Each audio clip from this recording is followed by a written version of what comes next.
তো একটা প্রাণীর ক্ষেত্রে তার উপর অ্যান্টিবায়োটিক প্রয়োগের পরিমাণটা এবং পদ্ধতিটা কোনো কারণে যদি ভুল হয়ে যায়, সেক্ষেত্রে মূলত সে অ্যান্টিবায়োটিকটা রেজিস্ট্যান্ট হতে পারে। আমরা যখন সেই প্রাণীর মাংস খাবো অথবা অন্য কোনো সোর্সের মাধ্যমে কোনো রেজিস্ট্যান্ট কোনো অর্গানিজম যখন আমাদের শরীরে ঢুকে পড়বে, বা রেজিস্ট্যান্ট কোনো ব্যাকটেরিয়া যে অনেকগুলো অ্যান্টিবায়োটিককে আগে থেকে চিনে রেখেছে আমাদের ভুল কোনো কাজের জন্য, পরবর্তীতে যখন এই ব্যাকটেরিয়াটাকে ওই অ্যান্টিবায়োটিকটা মারতে যাবে, আগে থেকে চিনে রাখার কারণে সেই অ্যান্টিবায়োটিকের বিরুদ্ধে ওই ব্যাকটেরিয়াটার একটা অস্ত্র অলরেডি তৈরি হয়ে গিয়েছে।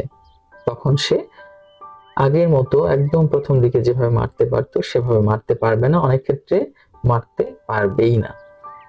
আমরা আরো বিস্তারিত কথা বলবো এর পরের অন্য কোনো ভিডিওতে।